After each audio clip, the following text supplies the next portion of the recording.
We've all heard the countless debates. Who's the greatest of all time? Who is the best MMA fighter that ever walked the earth? Well, today Sam and I are going to be breaking down and creating the perfect fighter. Let's jump right into it, Sam. Okay, so let's start with fighter IQ.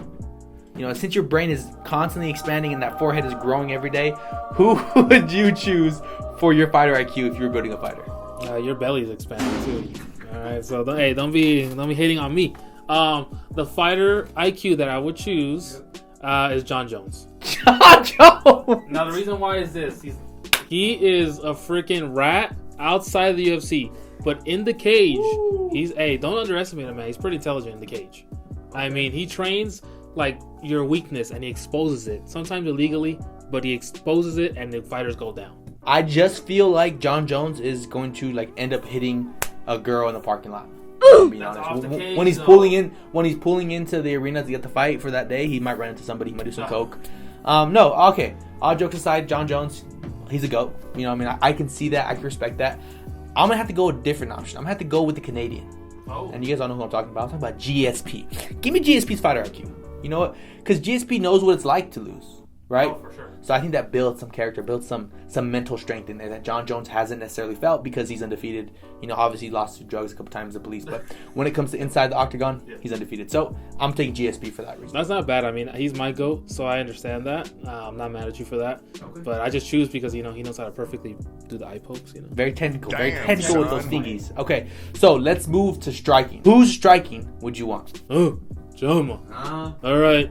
No one can compare him right now unless you want to go obviously in the smaller weight divisions like Ilya or something like that or Max. But in terms of the heavy guys, this guy is a freaking demon. I mean, I don't know where he was traded, you know, maybe in the streets of Brazil, but he's an animal. He's a dog. Alex Pereira is just, you get punches by this guy, you're done. You're kind of saying somebody who's old. He's pushing 40 now? Doesn't matter. Brazilians age. He's pushing 40?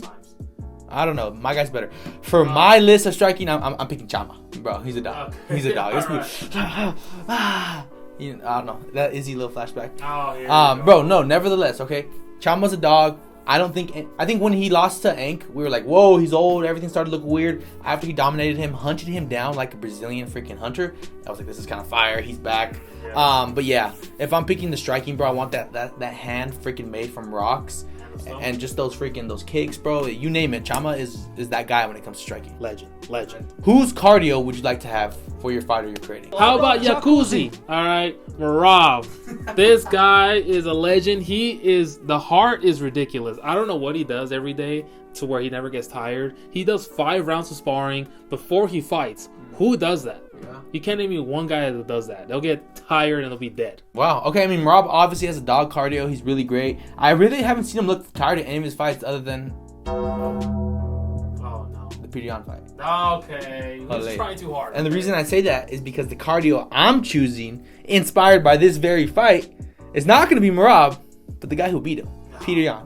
And I mostly did this to troll you a little bit, because if I had to choose, I'd probably go with Jan, but this is a little bit, or I'd probably go with Marab, but this is a little bit funnier. Marab usually has this dominant style of being able to, you know, grab people from the back and really hold them down. I beg your pardon? Okay. Stop. But with Pirion, he wasn't able to do that, so that's why I have to go with Jan's kind of pace, and he matched it. So I'm like, you know, for the cardio, I wouldn't mind some Russian cardio, bro. So that's why I'm gonna go with him. Okay, now let's talk about the most dominant characteristic in the sport of MMA at the moment: wrestling. Who do you got? Whose archetype would you like to build from? Brother. Okay, I kill anybody, brother. Oh, okay. Wow. Okay, not the other brother, not the other brother. Not the first brother. Not the first brother, not the second brother. The third brother. Khamzat Chimaev. Man, listen, the guy is kind of boring to me. Where is he? Dude, he just stuffs you like crazy. Hey, yo! Listen, all right, you're not 12, all right? Focus, all right? Khamzat is just an animal. He's going to go after you. He's literally a wolf. You know, he just hunts you down, and you're done. You can't even get up. I mean, we've seen it in the crucifix. It was very boring. Got him. I mean, it was just sad to see. Khamzat, if we ever see him fight again, which I hope we do, bro, know that he's going to put it on somebody. And he's going to freaking basically dog them. DDP, we saw. We didn't even get into it. We saw what he did to DDP, bro. But I'm going to take I'm going to go backwards in evolution. You know, I'm going with the man who started this era, the man who started this training, really the leader of the clan. I am going with Khabib. Oh. Come on, bro. How do you not go with Khabib, bro? Didn't get tired. Wrestling was elite. Was freaking. There's videos of him wrestling heavyweights like Cain Velasquez, Luke Rockhold, obviously he's light heavyweight. DC, and he's like putting it on him. So I think that would be a fun matchup. Khamzat versus Khabib. Woo! Put that on the mat, bro. I'll pay like $200 to see that. Yeah. Oh yeah. Sure you would. Nevertheless, bro, I would love to see that fight. That's why I'm going with Khabib, because Khabib's a dog. He doesn't get tired. He's a little bit more active. So yeah, I'm going with Khabib. Okay, so when it comes to kicks, right? We have striking with the fist, but who do you have for kicks? Oh, I got Edson Barboza.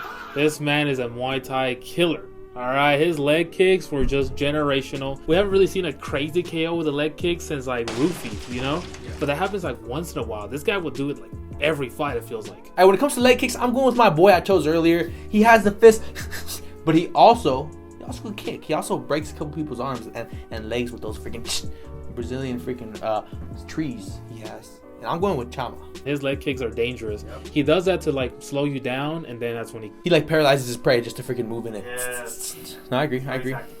Very tactical indeed. Okay, so let's talk about strength, right? Just, you know, UFC, we see big guys, small guys, you know, big guy. There's a lot of those going on, right? So who would you have? I'm choosing Francis Ngannou because when I saw his fight against Alistair Overeem, his head looked like it could have just been sent to the freaking shadow realm, dude. It was insane. And I've seen him just knock out guys like Stipe, for example. They just fold like lawn chairs. Just dead. And Tyson Fury too. He went down, so that's pretty impressive too. I can't argue with that one, right? But I'm not going with that one. You know why? 'Cause I'm going with the phenom, Brock freaking Lesnar, bro. Yeah. Okay, listen. Steroids. 100%. Does Francis hit harder and he's probably stronger than Brock? For sure. But Brock's build, it's gonna sound crazy, but he just looks like he looks like an actual tank. Francis just looks like jacked and huge, but this dude, Brock Lesnar, is like, you know, like a compound. He's just super like freaking like, I don't want to say tight because that sounds crazy, but he's just super compact. That's what I'm looking for. He's compact. You know what I mean? So I'm gonna go with Brock Lesnar, just the mystique and the aura that he carries.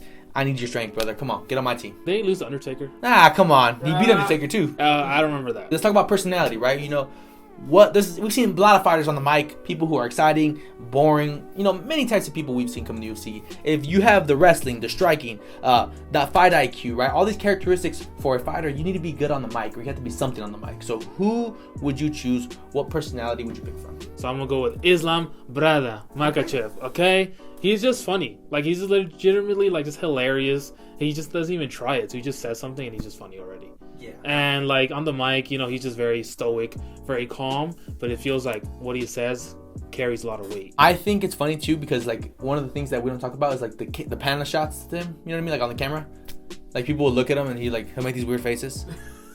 So I think we're not considering that, but that's a good reason too. Okay, so for my personality, I'm going actually from the guy that Islam's running from. Running from? Armin. Oh, stop it. They were going to fight, and then he freaking backed out. Armin choked. Okay, listen, I'm going Armin. He's super funny, bro. We've seen them going on a freaking media tour like we've never seen anybody go on. Bro's everywhere. He's like, yeah, I'm going to go to France to go skiing, and I'm going to come back and do more interviews. Like, bro's just living his life. Shout out to him, but he's actually funny. I've also seen clips of him, you know, being actually a pretty decent person, so it's pretty cool to see Armin's side because we didn't really know him. Remember, we saw a couple interactions with him, headbutting people, punching people in the crowd. This guy's kind of strange, you know what I mean? And he's pulling out of fights, but after being able to kind of see him firsthand, see what he's like, I'm like, hey, you know, this guy's all right. He's pretty based. I'm not gonna lie to you. I mean, I think the punishment Dana White gave him was, I mean, I think it affected him. Yeah, he learned a little bit. So, I mean, that's on him too. You know, hey, maybe don't hit people. But I think these fighters are pretty elite. If we were to put our fighters head to head, I'm gonna have to go with mine. Oh, of course you said, wow. Oh, wow. What a surprise. Breaking news. The reason why is because the biggest gap you don't have is. I mean, our shit's pretty even, bro. The reason being is because the fight IQ in the brain. My guy's not going to have that cloudy cocaine vision, right? He's not going to be like, oh, shoot, I need steroids mid-fight. My guy knows what it's like to actually have the adversity go through it. So maybe that's a positive, maybe it's a negative, but I just feel like GSP's his fight IQ is just a little bit better than John Jones. Listen, my guy's gonna eye poke you, but you won't even see it coming. All right, guys. Well, that's gonna do it for this one. If you guys like this video, let us know and drop down below if you actually got to this point of the video. What would your perfect fighter be like? Right? Consider wrestling, striking, fight IQ, strength, and personality. Who would your fighter be, and whose fighter do you think would win? Sam or my fighter? Let us know. If you liked the video, give us a like, give us a sub. If you didn't, give us some hate, give us a dislike. We appreciate y'all either way. That is Sam. My name is Angel, and we'll catch y'all on the next one. Peace.